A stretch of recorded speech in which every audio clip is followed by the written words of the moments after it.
Introduction.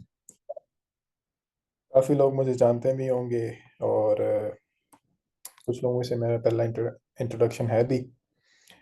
मेरा नाम फैसल हयात है और I have been recently allocated to Pakistan administrative services और मेरी 11th पोजीशन थी ऑल अक्रॉस पाकिस्तान, जो कि मैं समझता हूँ कि मेरा एक साइड इंट्रोडक्शन है।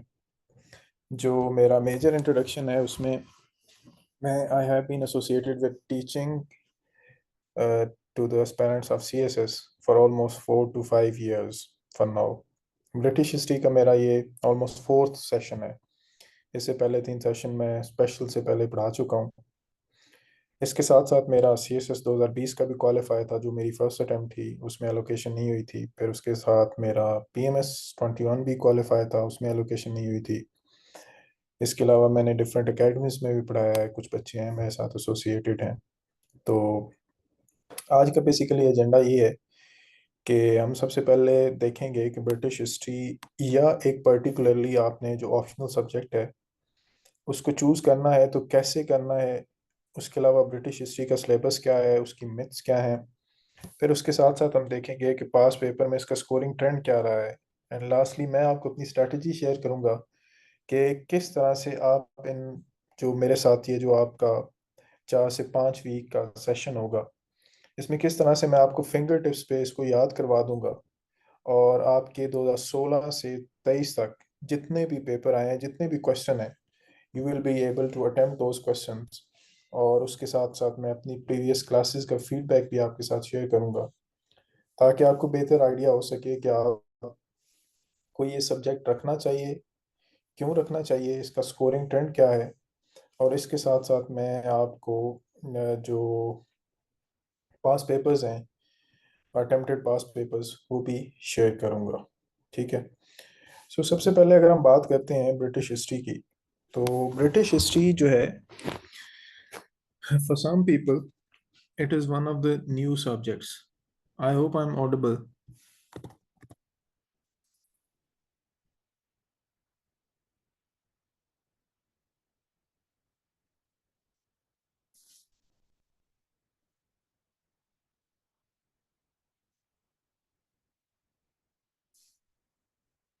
वकास मुझे होस्ट बनाइएगा ज़रा। वकास,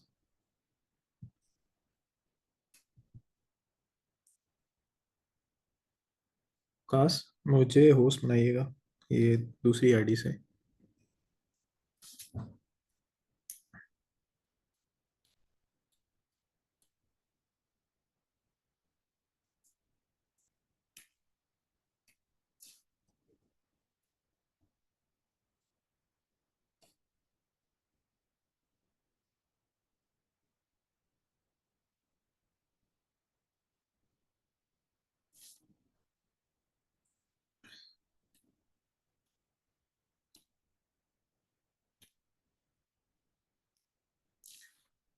ये वाइट बोर्ड शेयर हुआ है आपके साथ। जैसे सबसे पहले अगर हम CSS की बात करते हैं, तो CSS में जो आपके ऑप्शनल सब्जेक्ट्स होते हैं,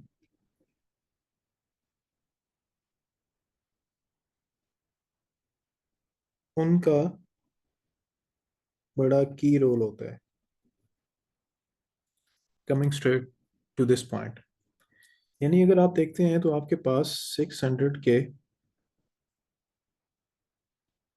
कंपलसरी सब्जेक्ट्स हैं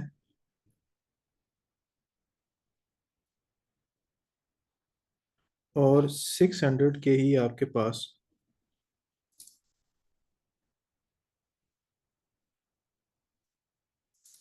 ऑप्शनल सब्जेक्ट्स हैं।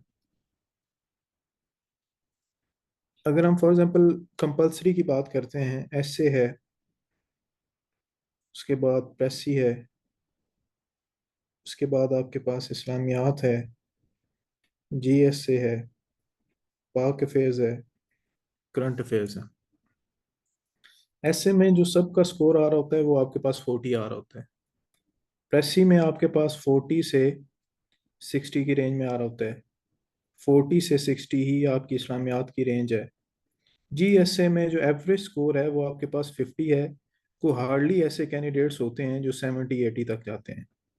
पाकिस्तान अफेयर और करंट अफेयर का आपको पता है कि इट इज़ अराउंड 40 से 40 ये नीचे भी जा सकता है।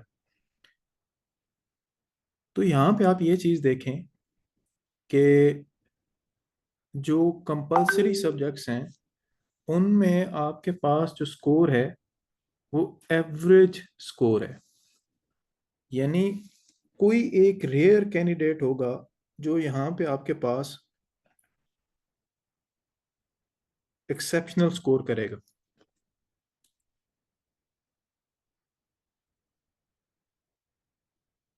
बाकी आपके पास जितने भी कैंडिडेट्स होंगे उनकी जो लाइन है वो यहाँ पे आपके पास आएगी। सो एज अ रिजल्ट आपके पास क्या है कि जो स्कोर है वो सबका सबका एवरेज आ रहा होगा। तो हमारे यहाँ एक जो जर्नल अकेडमीज में या जो आगे पीछे आपको परसेप्शन बताई जाती है उसमें यहाँ पे आपके पास एफर्ट ज़्यादा करवाई जाती है। और जो आपके ऑप्शनल सब्जेक्ट्स हैं वो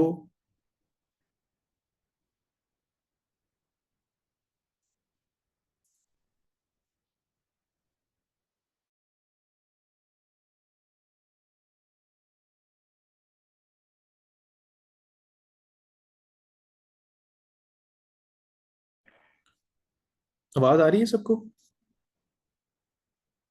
एम आई ऑडिबल?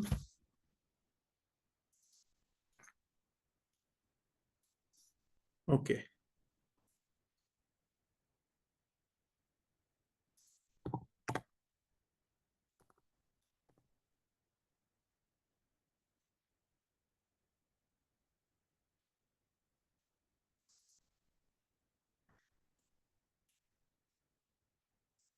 ठीक है। अच्छा, हम बात कर रहे थे कि आपके पास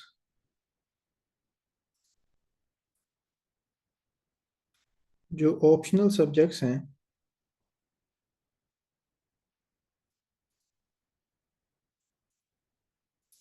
वो सबसे निगलेक्टेड होते हैं।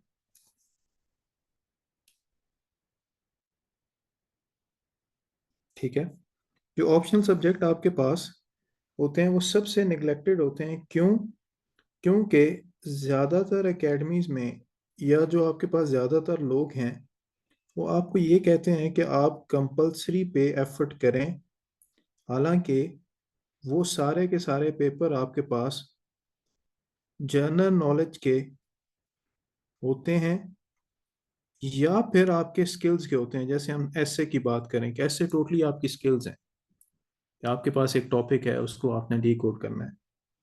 तो एज अ रिजल्ट क्या होता है कि जब भी एक नॉर्मल आपके पास स्टूडेंट, जब मैंने भी पहली अटेम्प्ट में तैयारी स्टार्ट की तो मैक्सिमम टाइम वो आपके पास कंपलसरी सब्जेक्ट पे लगा देता है। जब वो कंपलसरी सब्जेक्ट पे आपके पास लगा देता है तो उसके पास तो टाइम ही नहीं होता कि वो ऑप्शनल सब्जेक्ट को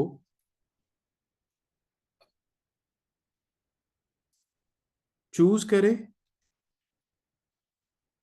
उसको प्रिपेयर करे और उसमें अच्छे स्कोर के लिए उसको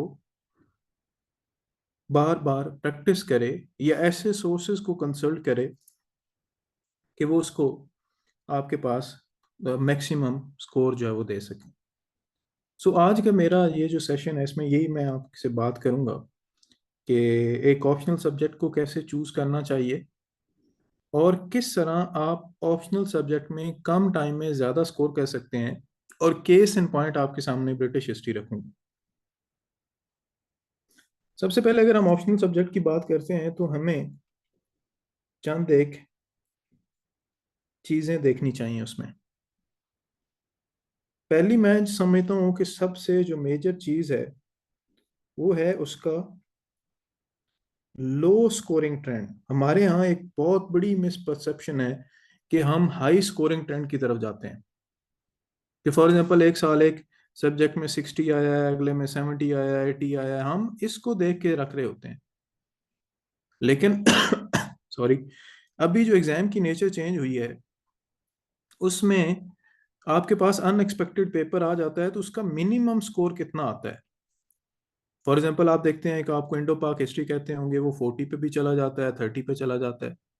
same is case with US history, कि उसमें भी 40 30 पे वो चला जाता है। Same is the case with अभी यूरोपियन हिस्ट्री को आप देख लें कि उसमें कुछ लोगों के 70s तक आए हैं, लेकिन अभी वो 30 40 पे जा रहा है।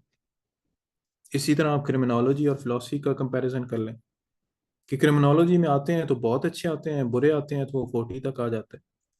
याद रखिएगा कि सिर्फ 20 मार्क्स का डिफरेंस एक आपके पर्टिकुलर सब्जेक्ट में आपको आपकी एलोकेशन को भी चेंज करवा सकता है और आपको नॉन एलोकेशन की तरफ भी लेके जा सकता है। ये पहली चीज है। ठीक है।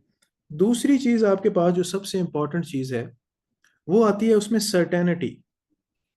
अब सर्टेनिटी को अगर हम उर्दू में देखें, इसका मतलब है कि इसका मतलब होता है कि एक चीज सर्टन कितनी है। यानी आपने चंद एक चीजें प्रिपेयर की तो आपके पास कितने चांसेस हैं कि उसमें से ही कंटेंट आएगा। ये तो नहीं होगा कि एग्जामिनर ये पूछ ले, अच्छा फलां प्रेसिडेंट फलां प्राइम मिनिस्टर उसकी फलां पॉलिसी को देखें फलां को देखें, यानी डेप्थ में जाना स्टार्ट हो जाता है। ठीक है। सो सर्टेनिटी आपको कैसे पता चलती है? दो चीजों से। एक, आप उस सब्जेक्ट का सिलेबस निकालते हैं, और दूसरा आप उसके पास पेपर्स का एनालिसिस करते हैं। पास पेपर का एनालिसिस कैसे करते हैं आप? 2016 से 23 तक सारे पेपर आप निकालें। ठीक है। और उनको आप सिलेबस के साथ कंपेयर करें।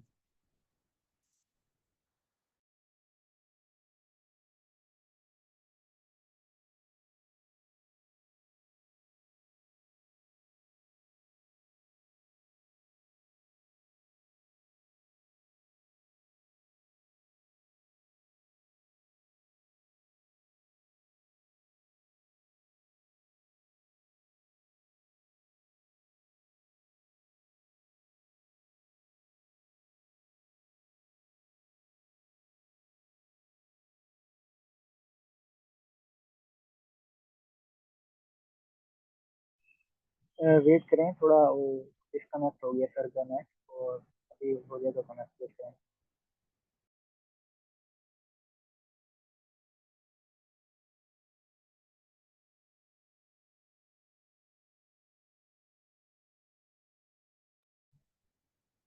वेट कीजिए, सर का नेट डिस्कनेक्ट हुआ है, तो अभी वो आए। जी जी तजम्बुल, थोड़ा सा वेट कर रहे हैं।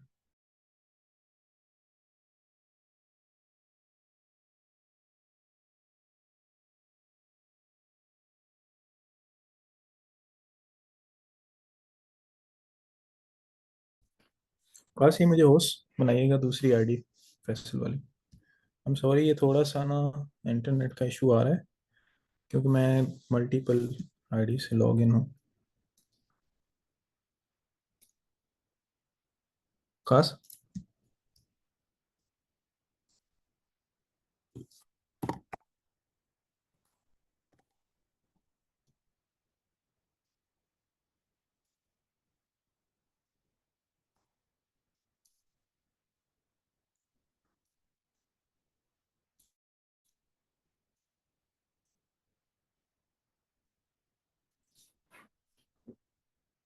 मैं आपसे बात ये कर रहा था कि जब हम ऑप्शनल सब्जेक्ट को, ये आपके साथ रिकॉर्डिंग भी शेयर कर देंगे, जो भी क्लास होगी ना उसकी 1 या 2 दिन के लिए आपके पास जो रिकॉर्डिंग है वो आपके पास अवेलेबल होगी, और उसको आप इजीली, ताकि किसी को इंटरनेट का कोई इशू आता है तो वो उसको अच्छे से प्रिपेयर कर ले। ऑप्शनल सब्जेक्ट में आप देखते हैं कि उसका लो स्कोरिंग ट्रेंड क्या है, और उसका यानी फॉर एग्जांपल उसका 40 से जो 80 है, यानी 40 मिनिमम यूजली मोस्ट केसेस में होता है, और 80 के दरमियान वो कहाँ पे उसका एवरेज स्कोर आ रहा है। ठीक है। फिर उसके बाद उसमें दूसरी चीज हमने कहा कि सर्टेनिटी कितनी है। सर्टेनिटी मैंने आपको दो चीज़ें बताई कि पास पेपर, और दूसरा आपके पास जो सिलेबस है उसको हम देख के देखते हैं कि यार ये इसका सिलेबस कितना है, कितनी डेप्थ है, और पास पेपर में कितने क्वेश्चंस प्रिपेयर किए हैं। कोई भी आप ऑप्शनल सब्जेक्ट लें, उसमें अगर आप 2018-17 से लेकर 23 तक उसके सारे पास पेपर सॉल्व कर लेते हैं, मैं आपको ये गारंटी देता हूँ अगर वो सब्जेक्ट स्टेबल है तो आप 70+ स्कोर कर सकते हैं उसमें। हमारे यहाँ रिसोर्सेज के पीछे जाना स्टार्ट हो जाते हैं, हमारे यहाँ चीज़ों को हम इस तरह से देखना स्टार्ट कर देते हैं, उसकी डेप्थ में उसमें फिलोसफर बनना स्टार्ट कर देते हैं। और लास्ट चीज़ ये आती है कि जो मेरे ख्याल में एक चीज़ मैटर करती है कि उसमें फ्लक्स कितना है। फ्लक्स से मेरी ये मुराद है आपके पास कि उस एक पर्टिकुलर सब्जेक्ट में कितने लोग उसको ऑप्ट कर रहे हैं और कितने लोग उसको रख रहे हैं। सो यही सारी चीज़ें, जब भी कोई आप ऑप्शनल सब्जेक्ट लें उसका सिलेबस निकालें, वन, सारे पास पेपर निकालें और उसका पास पेपर एनालिसिस करें कि जी ये पास पेपर में 2016 में क्या क्वेश्चन आए, 17 में क्या आए, 18 में क्या आए, 19 में क्या आए, 22 में क्या आए, और 23 में क्या आए। ठीक है। सो ये है कि आपके पास उससे आपको आइडिया हो जाएगा कि किस तरह हम एक पर्टिकुलर सब्जेक्ट को प्रिपेयर करके उसमें किस तरह हम अच्छा स्कोर कर सकते हैं। So straight coming to the next hour, जो हमारा आज मेन प्रेजेंटेशन का या जो हमारे इकट्ठा होने का एजेंडा है वो ये है कि हम ब्रिटिश हिस्ट्री की बात करें।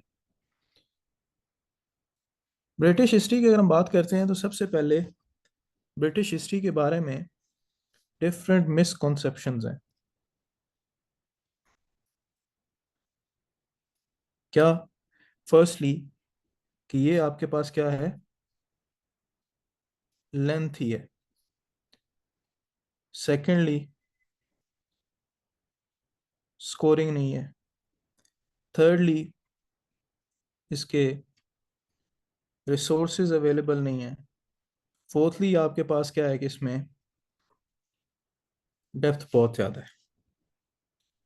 सो आज मैं आपको फैक्चुअल डिटेल्स के साथ ये बताऊंगा कि ये तीनों चीज़ें जो हैं आपके पास गलत हैं, और इन तीनों चीज़ों का, चारों चीज़ों का कोई जो आपके पास ब्रिटिश हिस्ट्री के बारे में आपको बताया जाता है वो बिल्कुल गलत बात है। सबसे पहले अगर हम ब्रिटिश हिस्ट्री के सिलेबस की बात करते हैं तो ये आपके पास जो स्टार्ट होता है वो आपके पास स्टार्ट होता है 1688 से। यानी मैं आपको आज, आप बेशक ये सेशन लें या ना लें, अभी आपके सामने उन टॉपिक्स की लिस्ट रख दूंगा, वो आप प्रिपेयर कर लें, आपका सारे का सारा पेपर उसी में से आएगा, ये मैं आपको गारंटी देता हूँ। फॉर एग्जाम्पल 1688 में पहला आपके पास मेजर इवेंट होता है ग्लोरियस रेवोल्यूशन का, जिसको हम अभी क्लास के दूसरे हिस्से में पढ़ेंगे भी। और ये इसके जो इफेक्ट्स हैं ये आपके पास 1745 तक रहते हैं। यानी ग्लोरियस रेवोल्यूशन के बाद आपके पास वहां पे पार्लियामेंट्री सुप्रीमेसी स्टार्ट हुई थी, जिसको हेनोवरियन सक्सेशन कहा जाता है। और उस टाइम पे जो पार्टी थी वो आपके पास विग पार्टी थी, उसको विग ओलिगार्की कहा जाता है।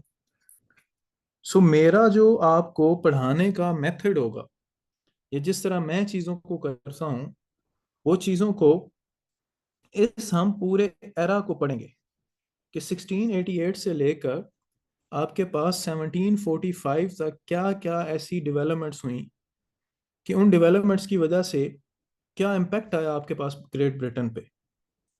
सो इस तरह से जब हम इसको कॉन्सेप्चुअली प्रिपेयर कर लेंगे तो कोई भी इस एरा में से क्वेश्चन आएगा, चाहे वो वेग ओलिगार्की हो, चाहे वो आपके पास नोवरियन सक्सेशन हो, चाहे वो आपके पास रॉबर्ट वॉलपूल हो, क्योंकि वो प्राइम मिनिस्टर था, अब वो इसको लीड कर रहा था वेग को। तो इस तरह से आपके पास क्या होगा कि हम इसको आसान करके इस तरह से प्रिपेयर करेंगे। ये आपका ब्रिटिश हिस्ट्री का पहला पोर्शन है। यानी यहाँ पे कुछ गिने चुने आपके पास 2 से 3 या 3 क्वेश्चन हैं जो हर साल रिपीट हो रहे हैं। दूसरा पोर्शन ब्रिटिश हिस्ट्री का आपके पास आता है जिसमें union of England and Scotland है। ठीक है, पहला। दूसरा आपके पास हम पहले पढ़ेंगे अमेरिकन रेवोल्यूशन, फिर हम पढ़ेंगे फ्रेंच रेवोल्यूशन, फिर उसके बाद हम एग्रेरियन एंड इंडस्ट्रियल रेवोल्यूशन। ये आपके पास दूसरा मेजर पार्ट है। एक क्वेश्चन इसमें से आएगा, एक क्वेश्चन वो हर साल चेंज करके इसमें से पूछ रहा होता है। ठीक है, उसके बाद जैसे यहाँ पे मेथोडिस्ट मूवमेंट है, उसके बाद कलोनलाइजेशन है, फिर उसके बाद चार्टिस्ट मूवमेंट है, यानी इसके साथ वो मूवमेंट्स भी हम पढ़ेंगे जो एसोसिएटेड हैं। ठीक है जी। सो इस तरह से क्या होगा कि हमारे पास ये दूसरा पोर्शन, इसको भी हम बिल्कुल सबको आपस में इंटरलिंक करके पढ़ेंगे। और सबसे जो अहम बात है जो आपने अंडरस्टैंड करनी है यहाँ पे, वो ये है कि आपने ग्रेट ब्रिटेन के पर्सपेक्टिव से पढ़ना है। फॉर एग्जांपल फ्रेंच रेवोल्यूशन कहाँ पे हो रही है? फ्रांस में हो रही है। लेकिन आपने उसका सिर्फ और सिर्फ वो हिस्सा पढ़ना है जो आपके पास यूके को या यूनाइटेड किंगडम को इम्पेक्ट करे। ठीक है जी। इसी तरह अगर हम नेक्स्ट बात करते हैं तो नेक्स्ट आपके पास आ जाता है 1800 से 1900। इसमें आपके पास फर्स्टली क्या है? पार्लियामेंट्री रिफॉर्म्स हैं।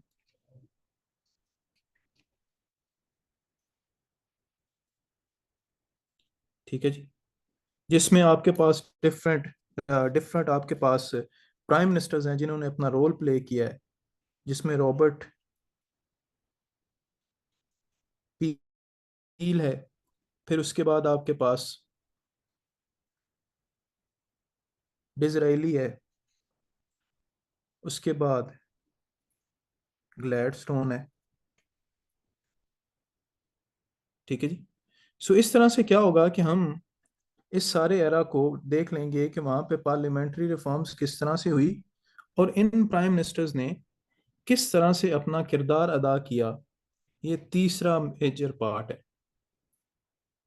और चौथा आपके पास हम स्ट्रेट फॉरवर्ड पहुंच जाते हैं 1900 से ऑनवर्ड। यानी इससे पहले देख लें कि सिंपल और सिंपल आपके पास ये सारे क्वेश्चन हैं जो आपके पास एग्जामिनर पूछ रहा है। यहां से आपके पास स्टार्ट हो जाता है एडवर्डियन एरा, जिसमें आपके पास वर्ल्ड वॉर 1 है, उसके इम्पैक्ट ग्रेट ब्रिटेन पे। फिर ट्रीटी ऑफ वर्साइलेस है। ठीक है, जो वर्ल्ड वॉर के एंड पे हुई थी। कि वर्ल्ड वॉर 1 पे कैसे क्वेश्चन आता है कि जी वर्ल्ड वॉर 1 पे एक कंप्रिहेंसिव नोट लिखें, कौन कौन सी पार्टीज इन्वॉल्व थी और उसका यूके पे इम्पैक्ट। ठीक है, फिर उसके बाद आपके पास जो ट्रीटी ऑफ वर्साइलेस हुई थी, फिर लीग ऑफ नेशन यहाँ पे बनी थी।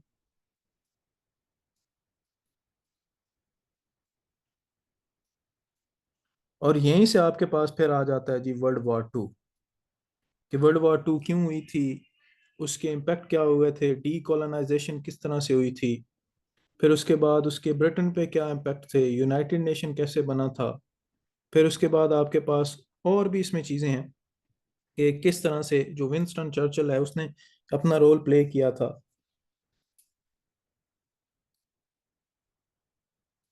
ठीक है, आवाज़ आ रही है सबको? Am I audible? काश,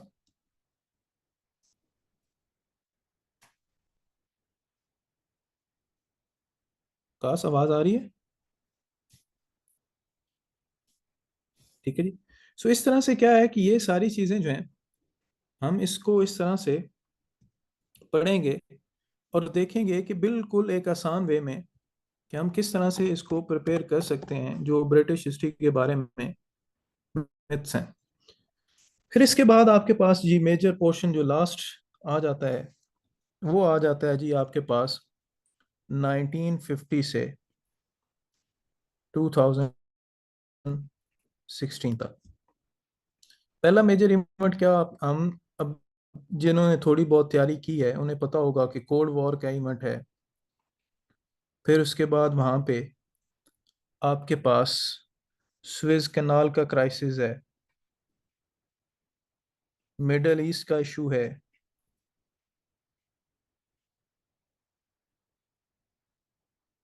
ठीक है। और ये आपके पास तीन मेजर क्वेश्चन है जो एग्जामिनर पूछ रहा है। फिर उसके बाद एक क्वेश्चन आपके पास आ सकता है मार्गरेट थैचर पे, कि उसने जो फाल्कलैंड की एक वॉर लड़ी थी, फाल्कलैंड की वॉर, एक आइलैंड थे एक अर्जेंटीना के पास, उसने हमला कर दिया था, इसने वापस लिए थे। और दूसरा उसका मॉनिटरिज्म, एक इकोनॉमिक पॉलिसी थी, वो किस तरह से लेके चली थी, एक क्वेश्चन इसमें से आ सकता है। फिर जॉन मेजर है, उस पे एक क्वेश्चन आ सकता है। फिर टोनी ब्लेयर की वॉर ऑन टेररिज्म की पॉलिसी है, सिंपल स्ट्रेट फॉरवर्ड। 2008 का फाइनेंशियल क्राइसिस है, ठीक है। फिर उसके बाद डेविड कैमरॉन की पॉलिसीज हैं 10, सिंपल, मैं आपके साथ वो भी शेयर कर दूंगा। और 2016 में ब्रेग्जिट हुआ है। ये टोटली आपके पास सारा का सारा, मैं जो आपके सामने एक नट शेल में बताना चाहता था, वो सारे का सारा आपके पास सिलेबस है। सो अब हम करेंगे क्या, इसको कैसे तैयार करेंगे वो बता देता हूँ, फिर मैं आपके साथ कुछ चीज़ें शेयर करनी है, वो दिखाता हूँ कि किस तरह से हम इसको लेके चलेंगे।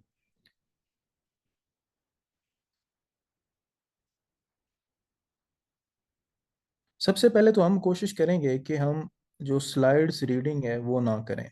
इसी तरह जो वाइट बोर्ड टाइप मैं आपके साथ कोशिश करूंगा कि सारे के सारे लेक्चर हों, और एक स्टोरी की फॉर्म में, जैसा मेरे साथ पहले भी बच्चे पढ़ते रहे, मैं उनको एक स्टोरी की फॉर्म में ये याद करवाता हूँ। क्योंकि हिस्ट्री आपको रैंडमली याद करने से नहीं आती, rather it is about making connections. आप किस तरह से एक जो डॉट्स हैं उसको कनेक्ट करते हैं, और उसके साथ साथ आपको कोई एफर्ट करने की ज़रूरत नहीं है। मैं आपको नोट्स प्रोवाइड करूँगा, जो मेरे अपने नोट्स हैं उसमें सिर्फ और सिर्फ आपने चंद एक रेफरेंसेस ऐड करने होंगे। कंप्लीट जो भी लेक्चर होगा, उस लेक्चर के बाद आपके पास ये रिकॉर्डिंग भी आपके साथ शेयर हो जाएगी और नोट्स भी मिल जाएंगे। उसके साथ साथ मैं आपको टोटल जितने भी एमसीक्यूज आते हैं या आए हैं, वो फाइल मेरे पास कंपाइल है, वो मैं आपके साथ शेयर कर दूंगा। एंड लास्टली मैं आपका एक से दो जो मॉक्स हैं वो लेके आपको उनके साथ फीडबैक भी दूंगा। साथ साथ मैं आपको जो बुक्स हैं, जो जिन बुक्स में से अगर आप रीडिंग करना चाहते हैं, तो ये अपनी वीडियो काइंडली ऑफ करें। बुक्स हैं उनमें से जो रीडिंग चैप्टर्स हैं वो भी आपके साथ शेयर करता रहूँगा, ठीक है जी। सो इस तरह से क्या होगा कि हम इस सेशन को लेके चलेंगे। टोटल 8 से 9 क्लासेस में आपका सिलेबस जो है वो सारे का सारा कंप्लीट जो है वो हो जाएगा। मैं ये जो सारी चीज़ें हैं मैं आपके साथ क्लास में बताऊंगा कि किस तरह से रेफरेंसेस को शेयर करना है।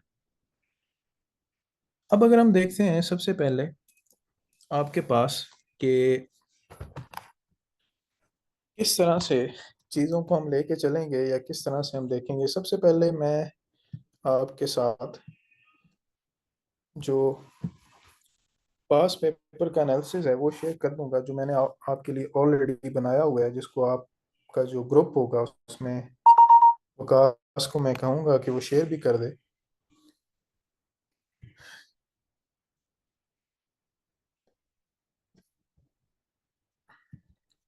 वकास ये शेयर हो रही है स्क्रीन?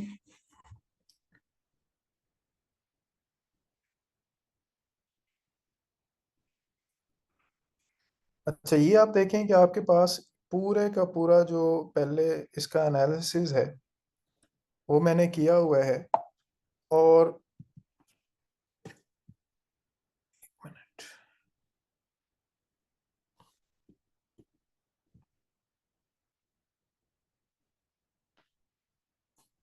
ये आप देख सकते हैं कि ये सारा का सारा सिलेबस है। और इसमें 2017 में विग ओलिगार्की पे आया है, इंडस्ट्रियल रेवोल्यूशन पे आया है, चार्टिस्ट मूवमेंट पे आया है, ग्लैडस्टोन पे आया है। फिर 2018 में ग्लोरियस रेवोल्यूशन पे आया है, इंडस्ट्रियल आया, रॉबर्ट पील, पार्लियामेंट्री रिफॉर्म्स। 2019 में देखें, ग्लोरियस रेवोल्यूशन रिपीट हुआ, विग ओलिगार्की ऊपर आपके पास आ चुका है, ये आप देख सकते हैं। उसके बाद आपके पास parliamentary reforms and Robert Peel, यानी याद रखिएगा इसमें से आपने दो क्वेश्चंस करने हैं। फिर 2020 में आप देखें, Whig oligarchy, French revolution, parliamentary reforms and Robert Peel. ये देखें, रॉबर्ट पील 2018 में आ चुका है पहले।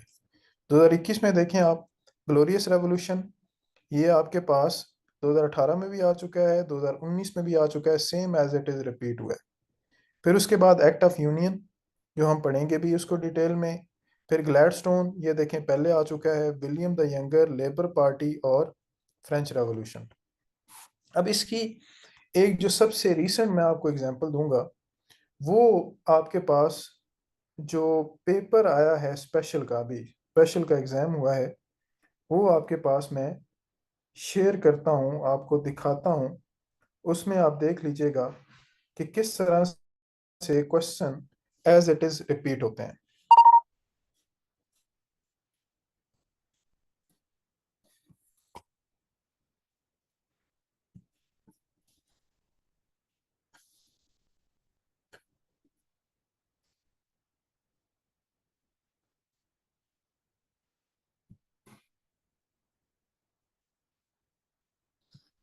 ये देखें, जी स्पेशल का पेपर आया था, सीएसएस स्पेशल एग्जाम जो अभी हुआ था, रिसेंटली हमने सेशन कंप्लीट किया था।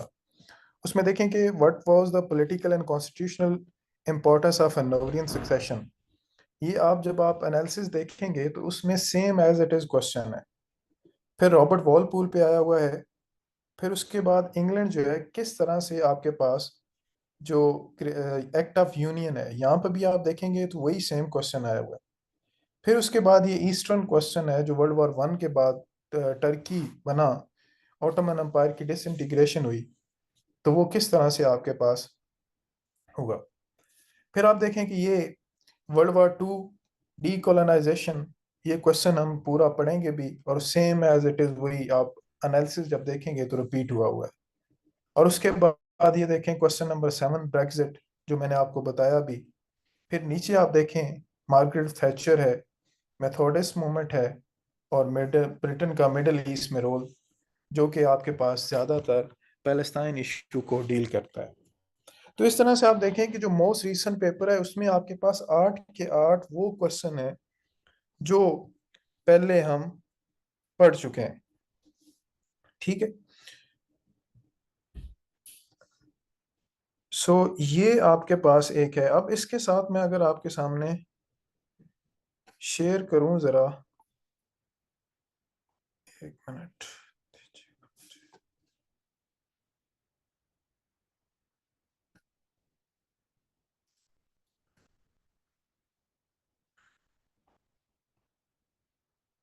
ये ब्रिटिश हिस्ट्री की डीएमसीज हैं, ये आपके पास शो हो रही हैं। काश डीएमसीज शो हो रही हैं, एक मिनट।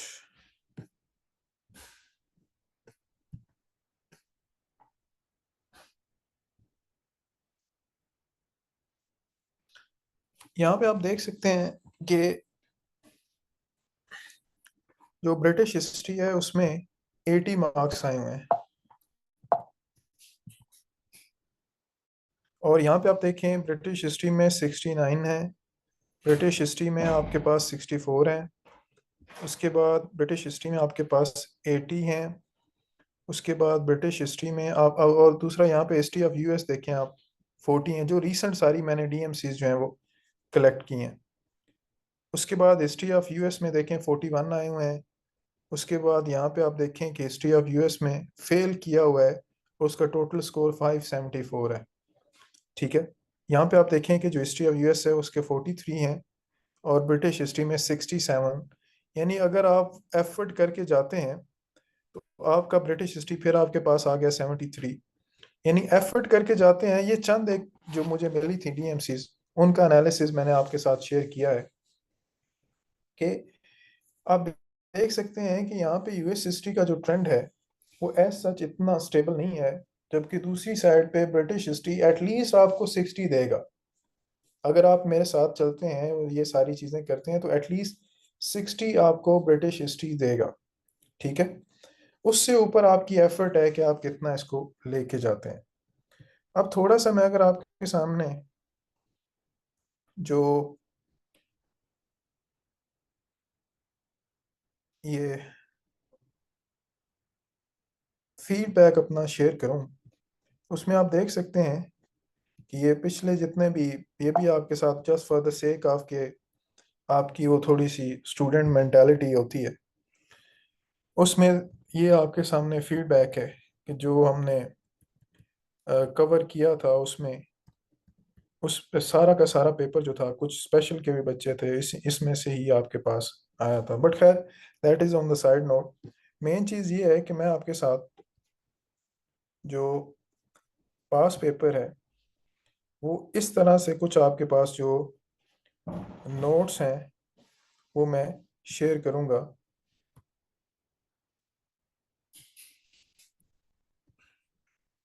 जो आपको हर क्लास के बाद, उसके बाद ये जो आपको मिल जाएंगे टोटली, जो कुछ बच्चों के पास पहले भी होंगे और उसके नीचे ये पास पेपर क्वेश्चन भी होंगे, ताकि आप इसको अटेम्प्ट भी कर सकें और आपको आइडिया हो कि जो हमने जो है वो किया है, कितना इसमें हमने पढ़ा है।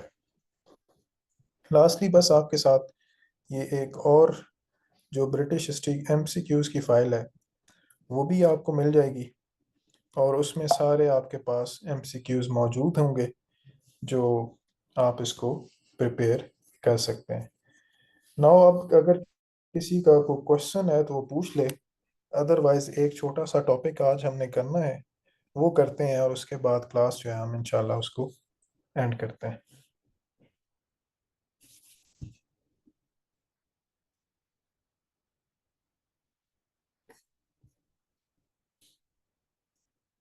जी माइक वकास ओपन कर दें इनके, या फिर चैट बॉक्स में देखते जाएं।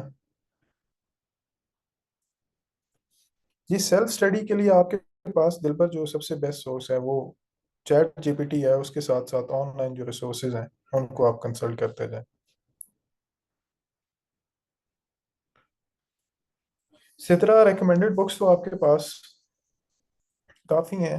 मॉडर्न ब्रिटिश हिस्ट्री नॉर्मन लू की है, और उसके अलावा आपके पास जो अब्दुल कीम की बुक है वो कर लें, पीवी थॉमस की बुक है वो देख लें आप।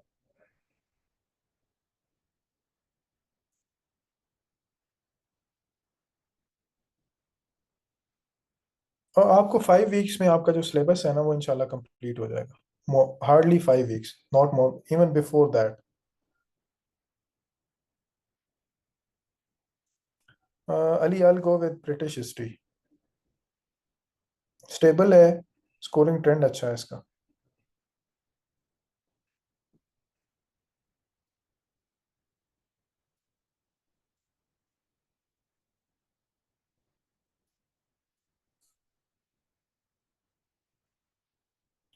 ठीक है जी, चलें जी, फिर हम स्टार्ट करते हैं अपना topic.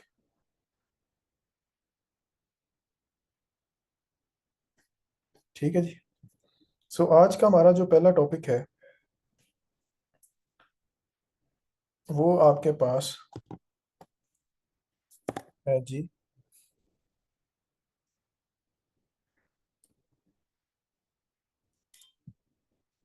Glorious revolution.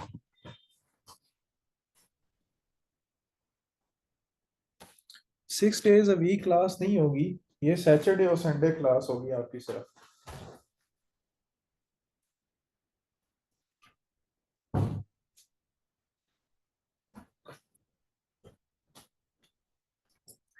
Time 7 to 9। जी, these are more than enough. ये आपको फीडबैक वगैरह सारी जो डिटेल्स हैं वकास, ये इनके साथ आपने ना ग्रुप में शेयर कर देनी है। और क्वेश्चन किसी का जी कोई?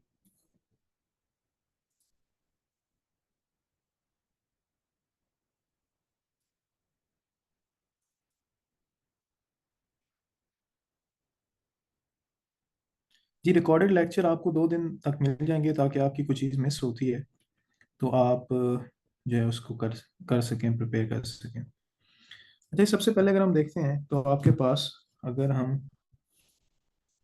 टॉपिक को स्टार्ट करें तो ब्रिटिश हिस्ट्री जो है या जो यूके है वो आपके पास, it's not a single country. ठीक है, रादर इसमें आपके पास चार जो हैं वो मेजर कंट्रीज हैं।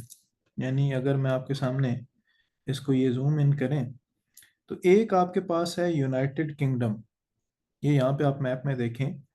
दूसरा है आयरलैंड। तीसरा है स्कॉटलैंड। और आपके पास आता है, वो आपके पास वो छोटे छोटे आइलैंड्स हैं, United kingdom of great Britain and अभी जो नॉर्दर्न आइलैंड है।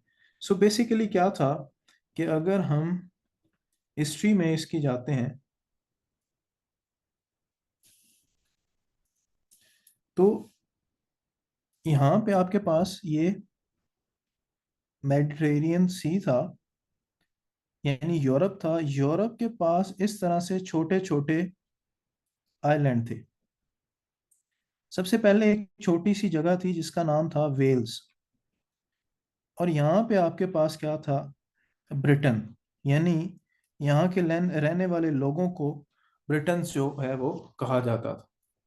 पहले वेल्स और ये जो ब्रिटेन है ये इकट्ठे हुए, फिर यहाँ से इन्होंने स्कॉटलैंड को अपने साथ इकट्ठा किया, और इसके साथ साथ इन्होंने क्या किया कि फिर उसके बाद आयरलैंड को, यानी ये 1700 में आया, ये आपके पास 1800 में आया। सो ये इस तरह मिल के इन्होंने क्या किया कि United kingdom of great Britain जो है उसको इकट्ठा किया। अच्छा, इसके साथ साथ अगर मैं हम थोड़ा सा और इसको समझने की कोशिश करें तो ब्रिटेन की जो इनिशियल हिस्ट्री है आपके पास, वो तीन चीजों के गिर्द घूमती है। एक, मोनार्की। मोनार्की मतलब होता है बादशाहत वर्सेस डेमोक्रेसी।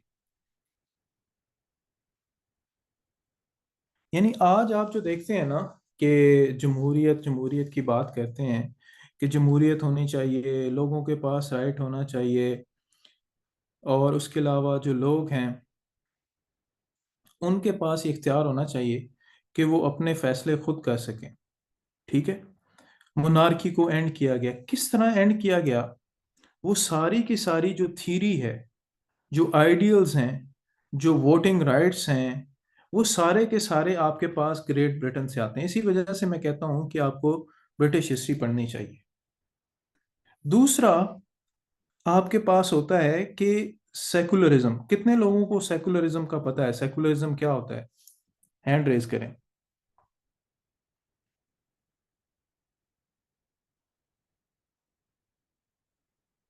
ठीक है, गुड। सेकुलरिज्म आपके पास ये होता है कि रियासत और जो मजहब हैं, रियासत और मजहब दो अलग अलग चीजें हैं। यानी यहाँ पे क्या होता था कि सबसे पहले जब हम पुराने वक्तों में जाते हैं तो वहां पे आपके पास क्या होते थे? चर्च होते थे। चर्च का तो पता है ना सबको, चर्च क्या होता है। चर्च में आपके पास बेसिकली एक पोप होता था या पादरी होता था।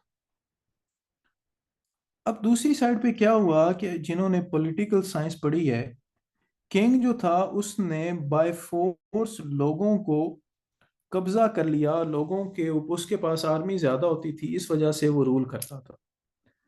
लेकिन एक टाइम ऐसा आया कि जो आपके पास किंग है, उसकी जो पावर है उसको लोगों ने चैलेंज करना स्टार्ट कर दी। और किंग ने क्या किया, किंग ने राब्ता किया चर्च से।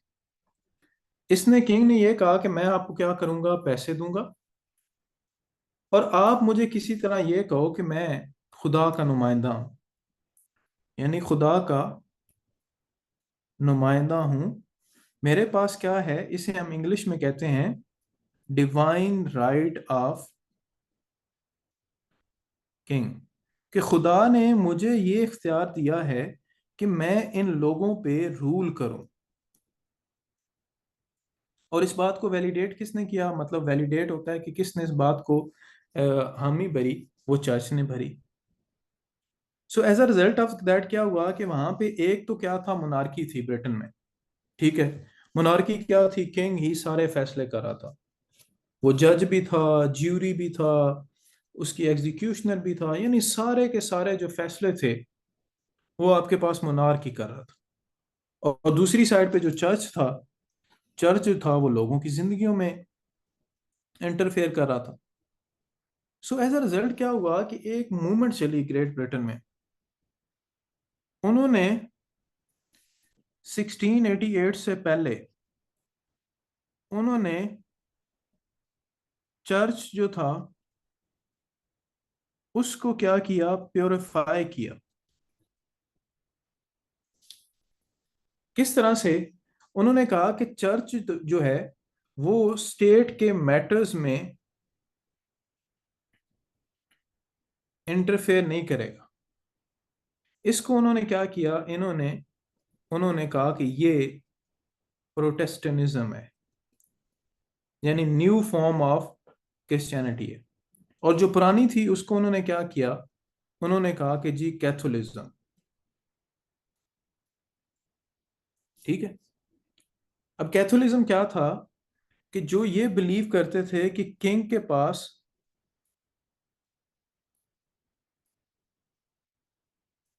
डिवाइन राइट है। दूसरा, जो लोग हैं, पीपल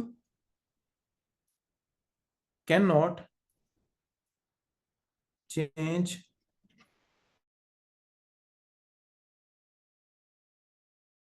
ठीक है। लेकिन प्रोटेस्टेंट ने क्या आके कहा, उन्होंने कहा कि उसके पास डिवाइन राइट भी नहीं है, लोगों के पास इख्तियार भी है।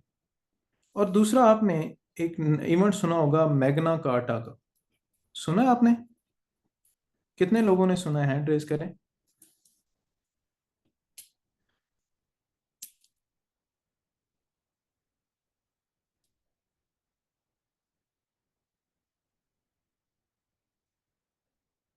मैग्ना कार्टा में आपके पास क्या होता है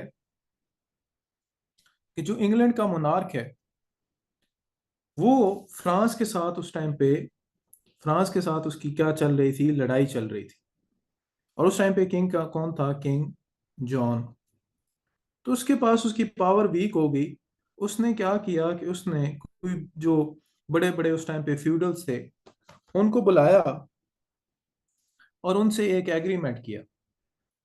एग्रीमेंट ये किया कि उसने कहा कि मैं जो भी फैसला करूंगा आप लोगों से पूछ के करूंगा, यानी डिसीजन मेकिंग जो पावर है वो आपसे पूछ के करूंगा। बदले में आप क्या करो कि मुझे फ्रांस के अगेंस्ट सपोर्ट करो। यानी वो पहले क्या थे, 10 लोग थे, फिर आहिस्ता आहिस्ता 20 होते गए, फिर आहिस्ता आहिस्ता क्या हुआ, 435 हो गए, यानी असेंबली बन गई है। तो अब किंग जो था वो उसके बगैर फैसला साजी नहीं कर सकता था, लोगों को वो डिटेन नहीं कर सकता था, लोगों पे इस तरह से वो नहीं कर सकता था। सो एज अ रिजल्ट आपके पास क्या हुआ कि जो एक ब्रिटेन में ना एक चेंज आना स्टार्ट हो गया।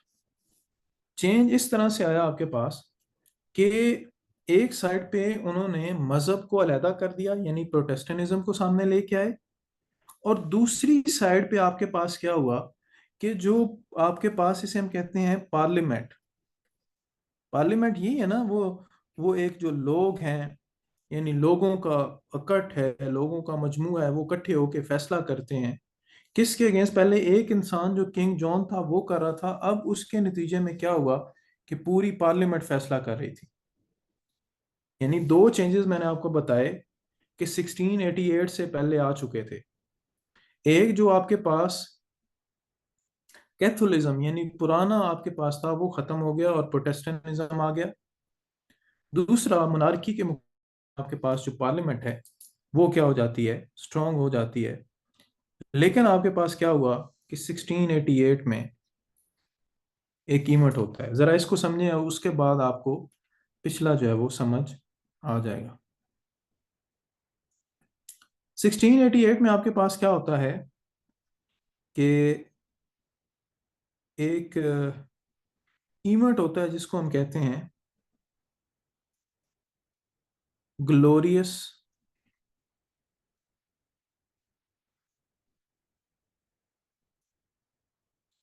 रेवोल्यूशन। ग्लोरियस रेवोल्यूशन को ये सिंपल वर्ड्स में आप ये समझ लें कि ये आपके पास वो पॉइंट था जिसमें जिसने मॉडर्न डेमोक्रेसी की बुनियाद रखी। अब क्या हुआ कि 1688 तक वहां पे जो किंग था उसका नाम था जेम्स टू। ठीक है, जेम्स टू क्या था कि आपके पास वो कैथोलिक था।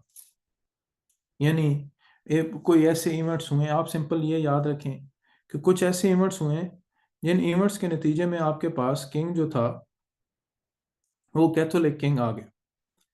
लेकिन उन्हें यह था कि आपके पास ये जो जेम्स है इसकी आपके पास क्या है कि कोई कैथोलिक आगे औलाद नहीं है, तो जब ये मर जाएगा तो कैथोलिज्म खत्म हो जाएगा।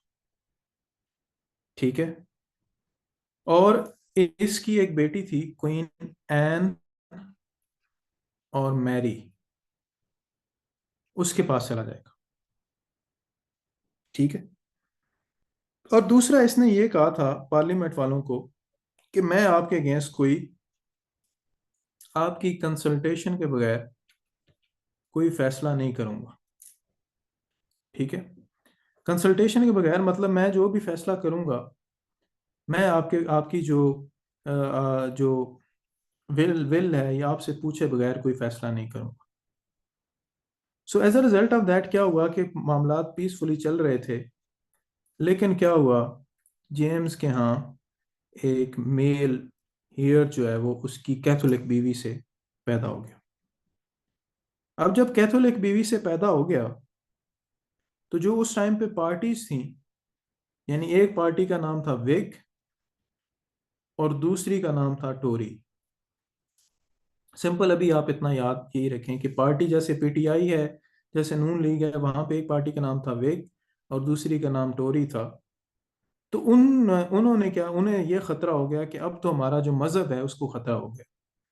यानी दोबारा चर्च आ जाएगा, चर्च आके हमारी सारे के सारे मामलात को देखेगा और सारे का सारा कंट्रोल उसके पास चला जाएगा। So as a result of that क्या हुआ कि लोगों में बड़ी एक जो है ना वो एक डर सा फैल गया, हम किस तरह चलें। दूसरी साइड पे किंग ने क्या किया कि उसने अपनी आर्मी बनाना स्टार्ट कर दी, उसने टैक्स रेज करना स्टार्ट कर दिए। उसके बाद जो अ, आपके पास उसने पार्लियामेंट के अप्रूवल के बगैर कवानीन बनाना स्टार्ट कर दिए और उसने पार्लियामेंट जो है उसका इजलास यानी सेशन बुलाना ही बंद कर दिया। जब ये सारा हुआ तो उन्होंने कहा हमारी तो यहाँ पे जो डेमोक्रेसी है वो खतरे में है। फिर उस टाइम पे इनका दुश्मन था फ्रांस। तो जेम्स टू जो उस टाइम पे किंग था उसने फ्रांस के साथ दोस्ती करना स्टार्ट कर दी। तो जो पार्लियामेंट है, यानी ये सारा का सारा क्या था, parliament, parliament plus common people, उनको ये खतरा हुआ कि आपके पास हमारे यहाँ ये तो अब दोबारा कैथोलिज्म भी आ जाएगा और पार्लियामेंट की पावर्स भी खत्म हो जाएंगी। So as a result of that आपके पास क्या हुआ कि उन्होंने ये डिसाइड किया कि अब हम किसी तरह जेम्स टू से छुटकारा हासिल करें। तो उन्होंने क्या किया कि उन्होंने जो क्वीन मैरी थी, किसकी बेटी? जेम्स टू की। और मैंने आपको बताया कि ये आपके पास प्रोटेस्टेंट थी। इसके हस्बैंड का नाम था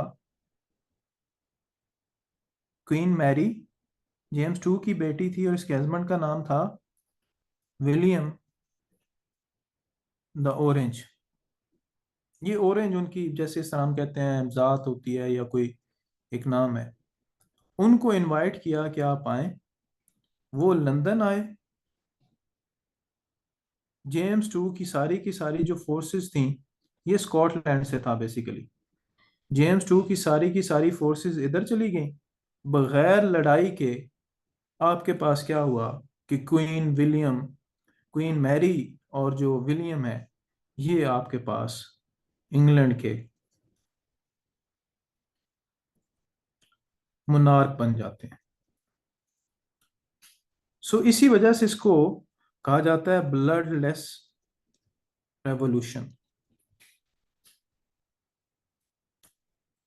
ठीक है, मैंने आपको बताया कि जब जेम्स टू आया तो जेम्स टू के अगेंस्ट सारे लोगों ने मिलके, और वेग और ओलिगार्की, जो वेग पार्टी है, टोरी पार्टी, उन्होंने मिलके क्या किया कि उन्होंने उसकी जो प्रोटेस्टेंट बेटी थी मैरी और विलियम, उसको बुलाया और उसको कहा कि आप आके पावर लो। कि यार ये मतलब ये कैथोलिक है, कैथोलिक बेटे के पास चला जाएगा तो वही चर्च दोबारा आ जाएगा। लेकिन मैंने आपको बताया कि वो नहीं चाहते थे कि चर्च जो है वो आपके पास क्या हो, कि दोबारा से आए। अब जब आपके पास ये मामला चलते हैं, क्वीन विलियम और क्वीन मैरी और विलियम आ जाते हैं आपके पास, तो वहां पे विलियम और पार्लियामेंट के दरमियान एक एग्रीमेंट होता है जिसे हम कहते हैं बिल ऑफ राइट्स। अब ये इसके आउटकम्स हैं। रेजिस्ट किया था जेम्स टू ने, लेकिन उसके पास फोर्स ही नहीं थी। वहीं से वो निकला और फ्रांस भाग गया। बिल ऑफ राइट्स आता है आपके पास, उसमें उसने कहा कि आप किसी बंदे को मार नहीं सकते।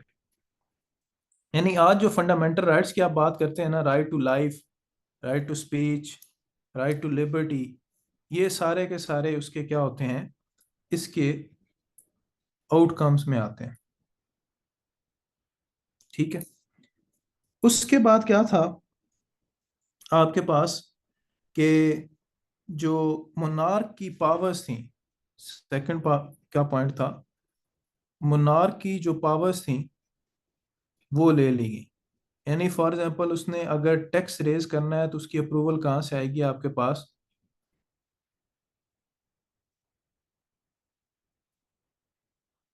पार्लियामेंट से। उसने कोई लॉ पास करना है तो उसकी अप्रूवल कहाँ से आएगी? पार्लियामेंट से आएगी।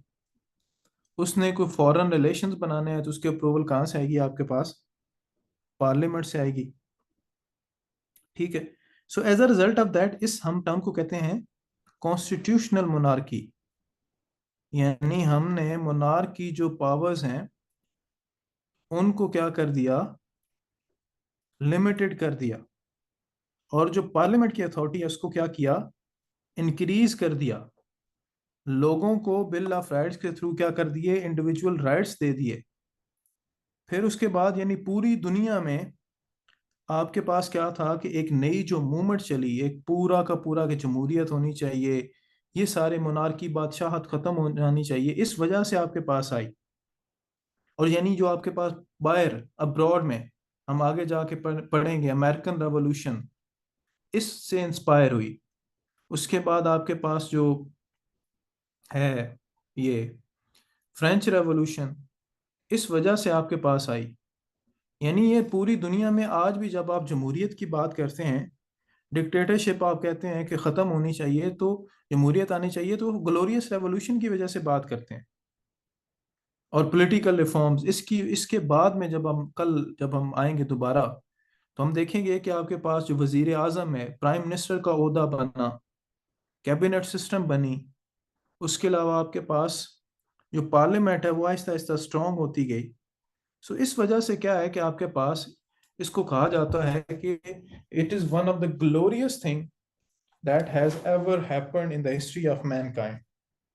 कि जिसने आपके पास मोनार्की को ख़त्म करके जो आपके पास डेमोक्रेसी है उसको री इंस्टेट किया है। सो ये आपके पास ये पहला टॉपिक था।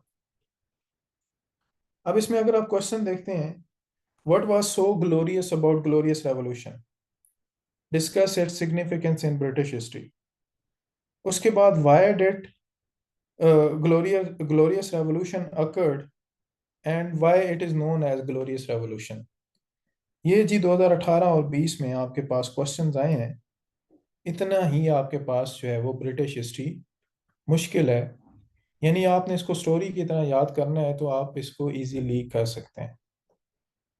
सो with this I guess that's all for today. कल इंशाल्लाह हम जो है वो दूसरे टॉपिक के साथ जो है वो चलेंगे आगे और उसको करेंगे, देखेंगे 1745 तक। अभी कोई क्वेश्चन है तो आप जो है वो उसको देख लीजिएगा, और इन केस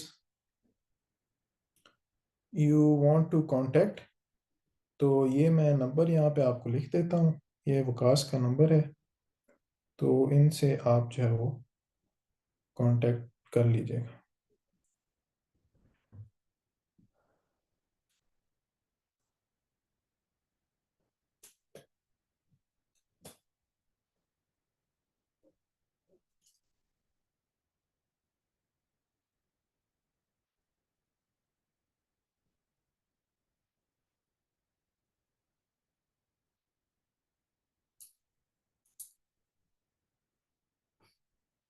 वकास अपना नंबर लिख दें यहाँ पे आप।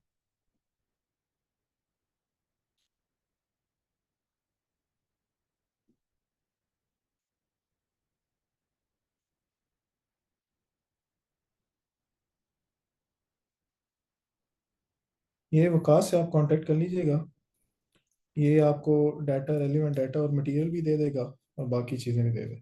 थैंक यू वेरी मच जी, और रिकॉर्डिंग आपके साथ शेयर हो जाएगी ग्रुप में।